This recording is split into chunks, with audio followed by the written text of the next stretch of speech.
7:55 and Lowe's delivery is here. So got a bunch of bags of concrete. Gotta be honest, I hadn't planned on shooting this particular video, but I just came out to put some more green shocker out on this lawn. Look at this. Is that crazy or what? That is just really good looking. This is perennial rye. We've had so many issues. We've had really low pH. I had to adjust that. We have real high potassium. It'll last through the cold weather too.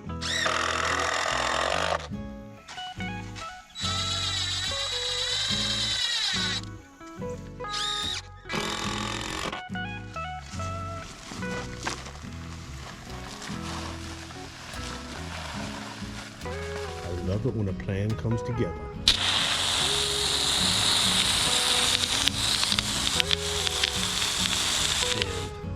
And just water, basically, as much as you want.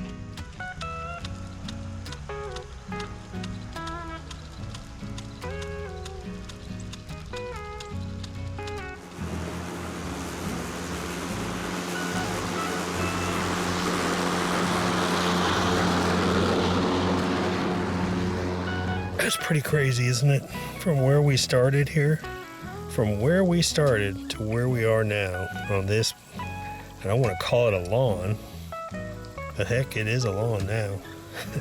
It's probably nicer than a lot of the subdivision lawns I see. This was a bunch of work, I'll tell you right now, but what a difference that has made on here.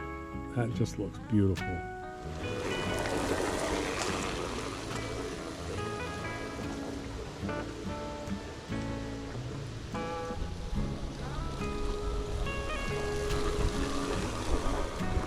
Now you know why I cut the grass yesterday. I see why you cut the grass.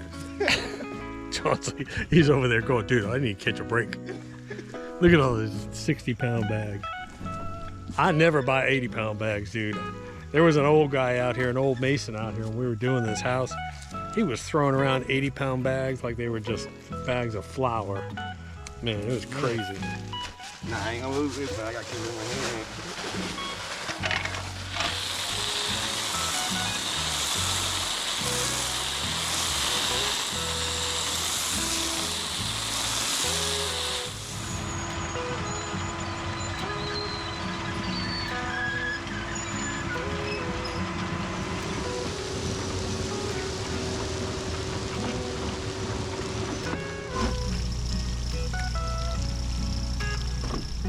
See how clear that water is?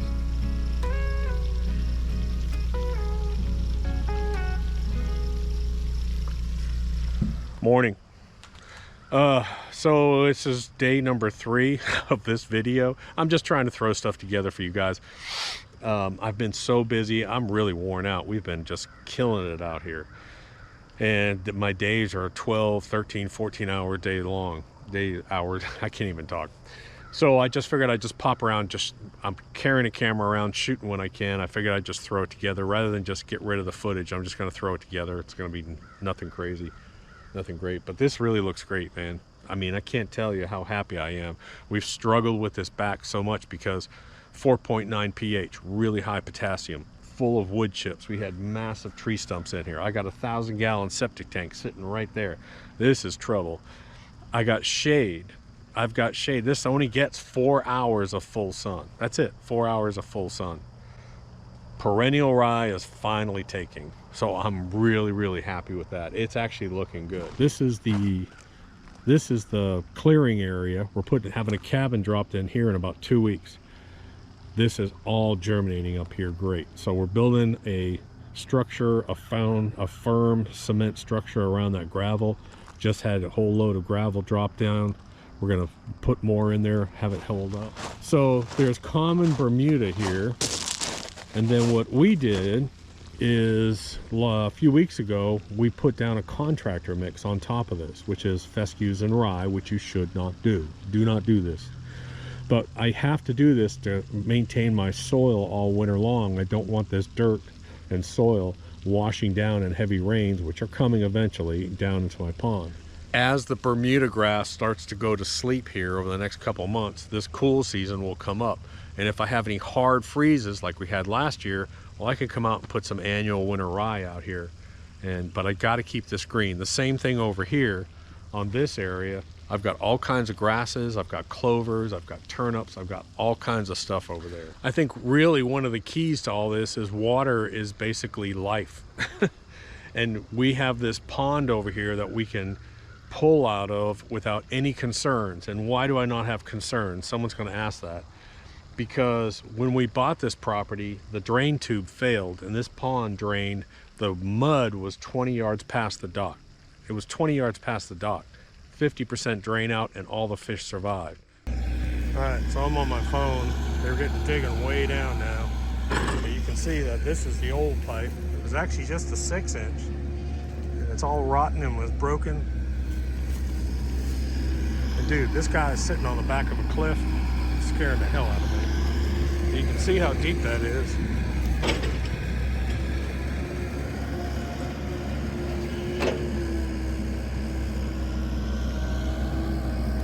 So it's spring fed, it's lightly spring fed, so I can pull as much water out of this as I want. And that's why I'm implementing all this irrigation stuff I'm doing. I don't want to run off my wells. I have a shallow well and a deep well, and I don't want to run off the wells. So I'm running off that, and man, I'm just so happy. So this, we reseeded, and look at it. This is a bunch of different grasses, clovers, turnips, and it's, man, I'm hitting this once a day in the late afternoon, and it's just coming up fantastic. So let's talk about the gravel pad. So what am I doing on this gravel pad over here? This is that cabin we're having in about 2 weeks or so. It's going to be dropped off. It's a pre-built. They're custom building it, and they're going to pull it in here with a mule. And so a mule is sort of this, you know, Lowe's truck sort of thing, but the guy rides on it, and he's going to come in here and he's going to drop it here. Well, this gravel pad, to make this a little bit more level, is really deep down here. Now I've done this 3 times, and so here's where the controversy is going to come in. Someone's going to say, Doc, this isn't going to hold up. Blah, that it's not, there's not going to be any weight on this down here, what I'm about to show you. This is just to support the gravel, to keep the gravel, because when you get high on gravel, when you roll stuff over it or step on the edge, it's going to crush down and fall. So you either have to build it really, really wide, or you have to put a support to hold it. So what we've done, what we did yesterday, is we came out here with a ton of bags of concrete and we dry poured. We built just a little frame here. These boards will go away. And what we did is basically 1 inch at a time, water, inch at a time, water, inch at a time, water. And we dry poured this. Now this is probably 8 to 10 inches thick on here. Again, this isn't for support. There isn't going to be weight on this. This is just to retain the gravel. So then this morning I had another gravel pile pulled in here, and then I have a skid steer coming probably next week. And what I'm going to do is I'm going to level the gravel off, and then I have to fill this up with gravel, and then I have to make a gravel pad out here. Because when he comes in here with that mule and that building on that mule, he's got to have a way to get off this. So I have to have a way that sort of a gravel ramp here, so when he pulls that building on, he can actually come off. So the building is 16 by 30, and I have to go wide. So this is about 18, 19 feet here, and then I have a full length of it. So that's why we're doing this, and already it's already setting up great. Again, this is really deep, and it's not for weight. Someone's going to say, it's going to fail, it's going to fail. That's not the point of it. It's just temporary, just to hold this gravel. My dry pour that I did on my shed is holding up fantastic, by the way. So I did a dry pour on the ramp over there, and it's doing great. So I'm just going to pop around today. I'll answer a couple questions. I'll show you what's going on. And that's about it. So here we go. So we're at about 7 weeks now with one rainfall event. We got 2 or 3 tenths of an inch. So that's why I've really been freaking out about this irrigation and getting water to all these fields and the gardens and lawns. And right now I feel really, really good. Someone asked me, a couple of people left a comment, say, Doc, I can't believe you're buying firewood.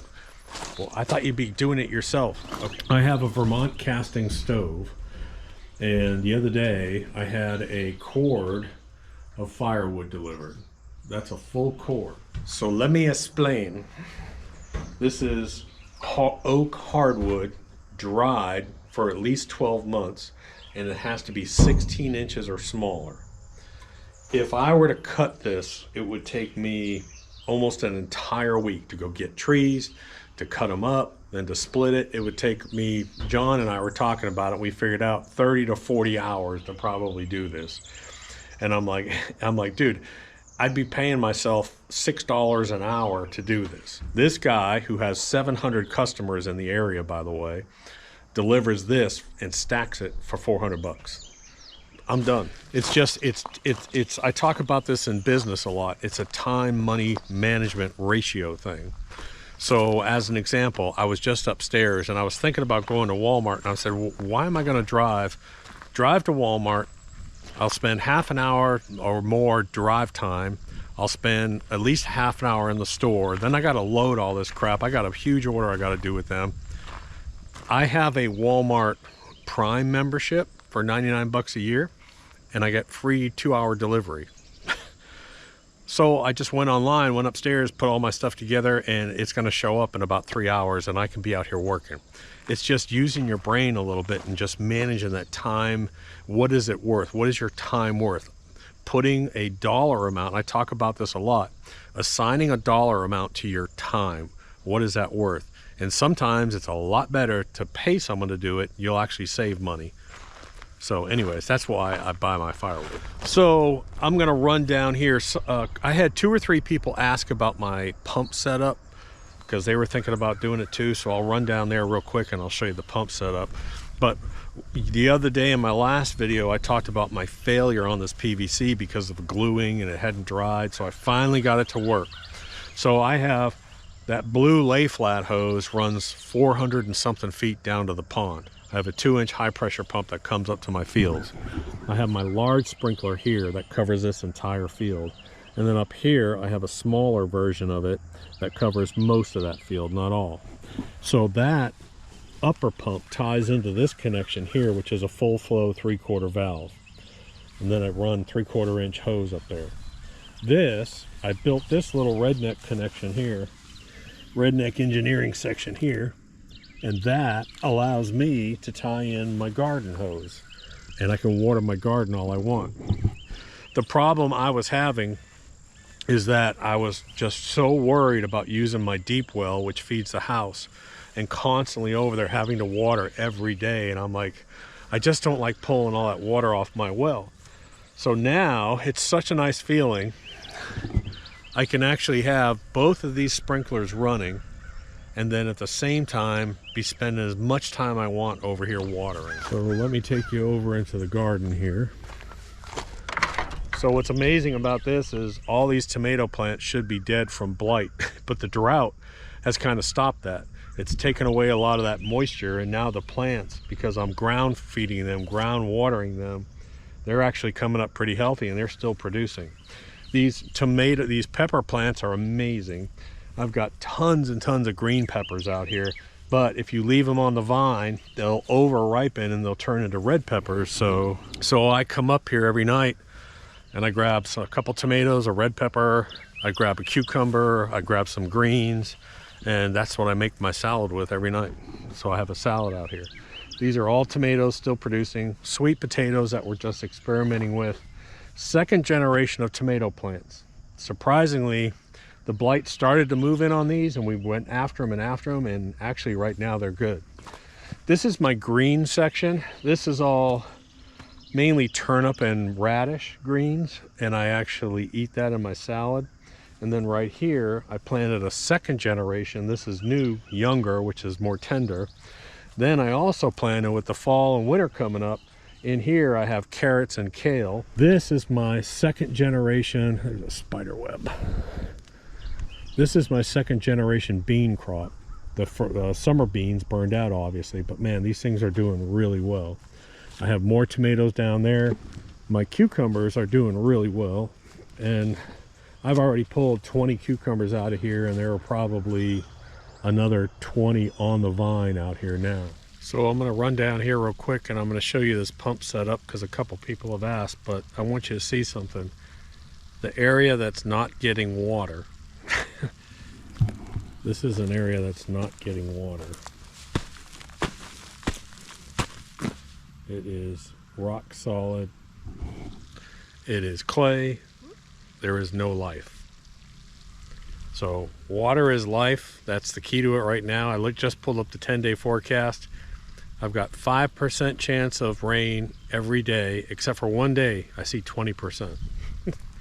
This is going on 7 weeks. 7 weeks we've had one rainfall with about 0.2 of an inch of rain. Without this setup right now, this whole place would just be barren. It's just crazy. So let me go down here and show you. So what I have is I have a multi-stage setup where I have 400 and something feet of 2-inch lay flat hose, but I have a connector here so I can connect that big sprinkler and run it in this section to keep this alive.